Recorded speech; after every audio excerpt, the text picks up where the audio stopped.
शांति दूत की सुन लो वाणी, शांति दूत की सुन लो वाणी, शांति दूत की सुन लो वाणी, शांति दूत की सुन लो वाणी, शांति दूत की सुन लो वाणी, शांति दूत की सुन लो वाणी।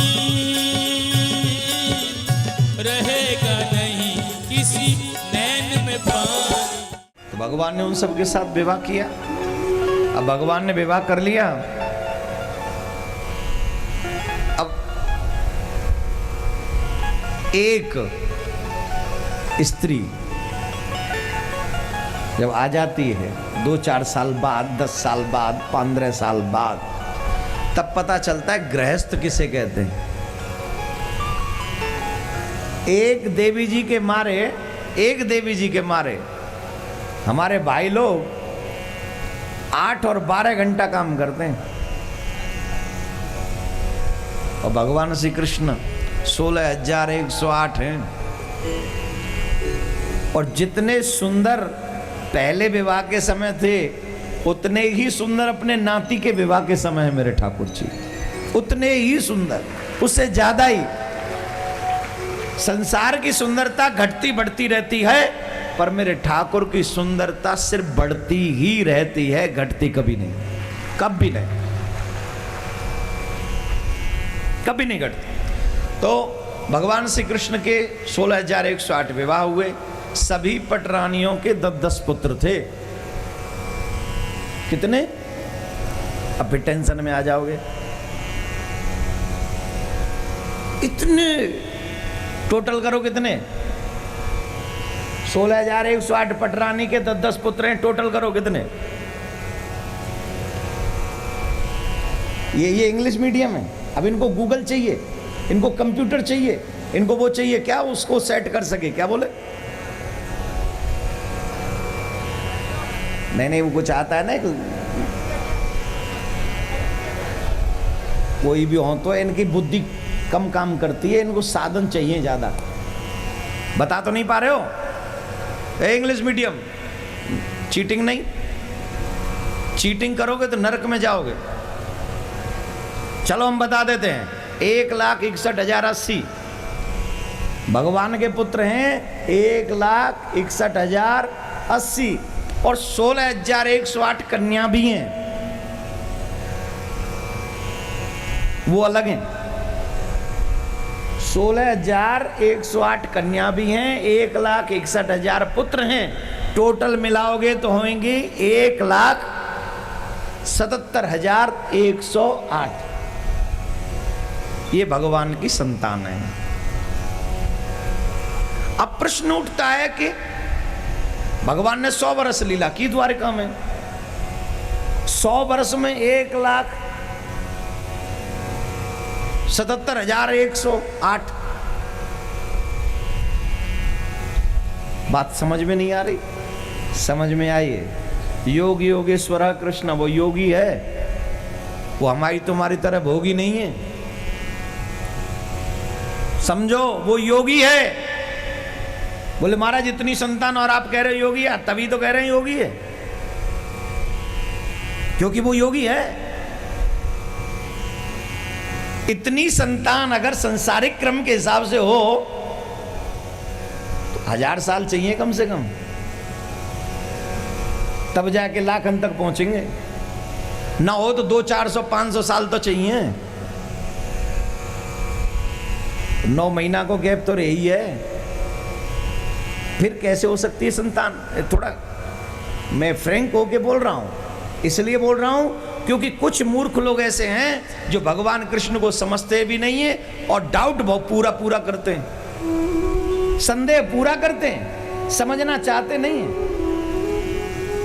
इसके लिए मुझे थोड़ा फ्रैंक होके, थोड़ा ओपन माइंडेड होके बोलना पड़ेगा। परमात्मा को किसी स्त्री पुरुष की आवश्यकता नहीं है इस ब्रह्मांड को आगे बढ़ाने के लिए। प्रमाण दें क्या? दें? बोलिए कि श्लोक आप सब बोल दे। तुमेव माता, जोर से बोलो। राम जी के पास गए तो क्या बोला आपने? बोलना जरा, बोलो। तुमेव माता कृष्ण जी के पास गए, तुमेव माता। नारायण भगवान के पास गए, तुमेव माता। अब वो माता है कि पिता है? उसके हाथ में धनुष है, उसके हाथ में बंसी है, उसके हाथ में सुदर्शन चक्कर है। वो माँ कहाँ है? वो पिता है, डैडी, फादर, पिताजी, पूज्य पिताश्री हैं। और तुम कह रहे हो तुमेव माता। तुम्हारा श्लोकी माँ से शुरू हो रहा है, क्यों? जाने बिन होई प्रतीति। बिना जाने भगवान से प्यार कैसे होगा? थोड़ा जानने की कोशिश तो करो। आप रोज बोलते हो तुम्हें माता, लेकिन तुम्हें माता का अर्थ आज तक नहीं समझते हो। आप लोग चाहते ही नहीं हो समझना। सच ये है कि वो स्वयं माँ भी है और पिता भी है। संसार के माँ बाप को कहते हो, मम्मी को कहते हो पापा जी, पापा को कह सकते हो मम्मी जी, लेकिन भगवान को आप हमेशा कहते हो तुमेव माता च पिता तुमेव, तुमेव बंधु च सखा तुमेव, तुमेव विद्या द्रविणम तुमेव, तुमेव सर्वम मम देव देव माता रामो मत पिता रामचंद्र। वहां भी पहले ही माँ है, माता रामो मत पिता रामचंद्र, स्वामी रामो मत सखा Ramachandra. You are my everything, मतलब आप मेरे सब कुछ हो। क्यों है सब कुछ? क्योंकि वो भगवान है। अब भगवान कैसा है सुनो जरा, हम बताते हैं। भगवान को संतान उत्पन्न करने के लिए स्त्री की आवश्यकता नहीं है। तो भगवान संतान उत्पन्न कैसे करते हैं? बोले मात्र संकल्प से। जैसे भगवान में इच्छा होती है, भगवान के हृदय में जो इच्छा होती है वो माया प्रस्तुत कर देती है। सब कुछ माया प्रस्तुत कर, भगवान की इच्छा के मुताबिक जो भगवान ने सोचा, संकल्प किया, इच्छा मन में आई, वो प्रस्तुत हो गया। अब ऐसे बात मानेंगे नहीं, इससे भी बड़ा मजबूत प्रमाण चाहिए। देंगे समझाएंगे तो देंगे, देनो पड़ेगा। सुनो,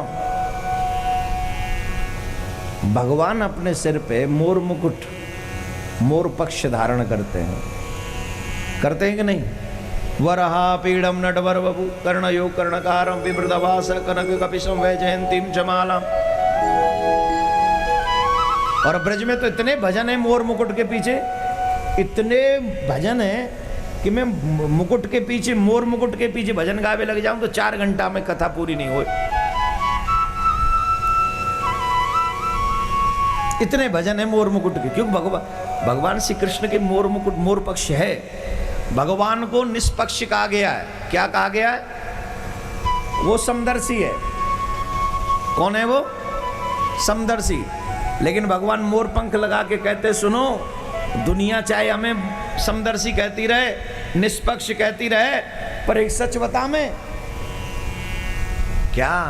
बोले महाराज, हम अपने भक्तों का पक्ष लिए बगैर रह नहीं सकते। हमारा स्वभाव है कि हम अपने भक्तों का पक्ष लेते ही हैं। भगवान कृष्ण मोर पक्ष लगाकर ये प्रमाण भी देते हैं, ये घोषणा करते हैं कि दुनिया चाहे मुझे निष्पक्ष कहती रहे, पर भक्तों को ये समझ लेना चाहिए कि मैं तुम्हारा पक्षधर हूं, मुझे तुम विशेष प्रिय हो। विशेष प्रिय हो तो जो प्रिय है उसका तो पक्ष लूंगा, पर मोर पक्ष।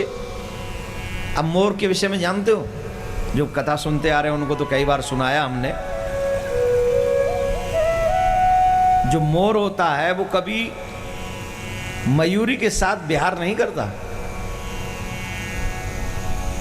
जब मोर नृत्य कर रहा होता है और वो नृत्य करते करते मयूरी उसके चारों तरफ भ्रमण कर रही होती है, रमण कर रही, रमण मीन्स घूम रही होती है, तो मोर बड़ी सुंदरता पर बड़ा गर्व करता है, अपनी सुंदरता पर।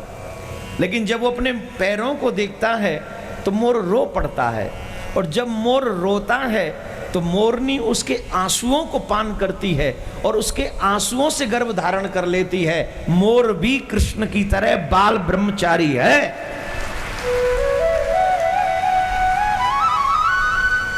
मोर भी ब्रह्मचारी है, और इसीलिए कृष्ण ने किसी और पक्ष को धारण नहीं किया बल्कि मोर पक्ष को धारण किया। इसलिए मानो वो कहते हो जैसे मोर ब्रह्मचारी है वैसे ही तुम्हारा कृष्ण भी ब्रह्मचारी है, ऐसा कृष्ण उद्घोषण करते हैं।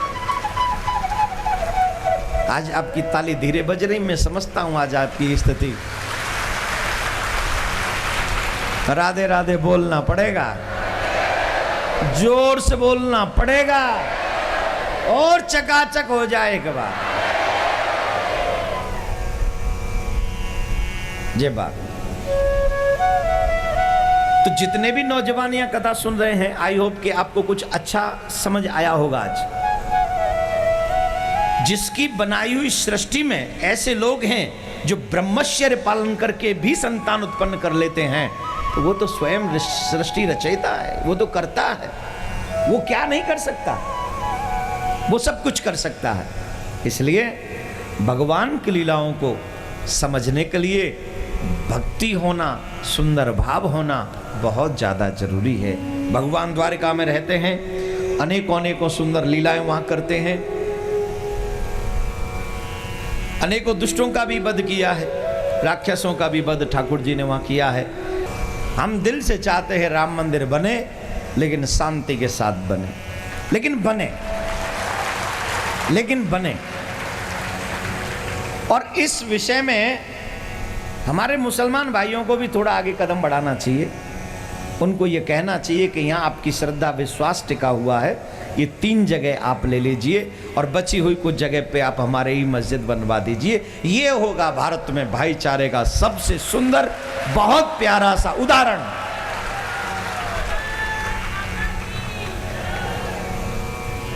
बनना तो चाहिए। और अगर अयोध्या में राम मंदिर नहीं बना तो क्या पाकिस्तान में बनाए जाके? कहां बनाए? हम पाकिस्तान में तो मंदिर बनाने की बात नहीं कर रहे। और अगर हमारा संविधान सबको सब धर्म निभाने की इजाजत देता है, तो कानून चलाने वाले, कानून को पालन कराने वाले और उस सत्ता पर बैठने वाले लोगों को क्या 80 करोड़ लोगों के श्रद्धा का एहसास नहीं है? 80 करोड़ हिंदू सिर्फ ये चाहते हैं अयोध्या में राम मंदिर, मथुरा में कृष्ण मंदिर और काशी में। 3 जगह पर अगर ये मंदिर बन जाएंगे तो संसार में प्रलय नहीं आ जाएगी, बल्कि श्रद्धा का और भी सुंदर उपदेश, संदेश संसार में जाएगा।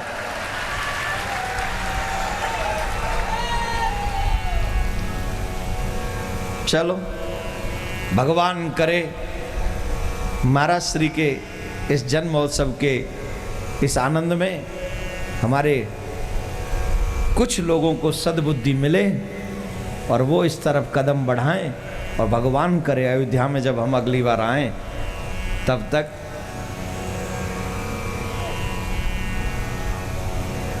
और फिर रामलला के प्रांगण में ही भागवत कथा सुनाई जाए।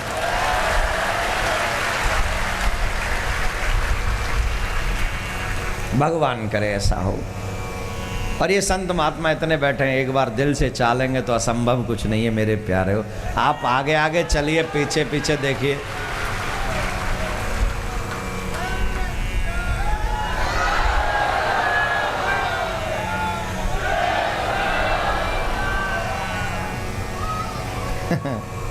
तैयार बैठे बांडरी सेना, कब मौका मिले और कब बना दिया जाए।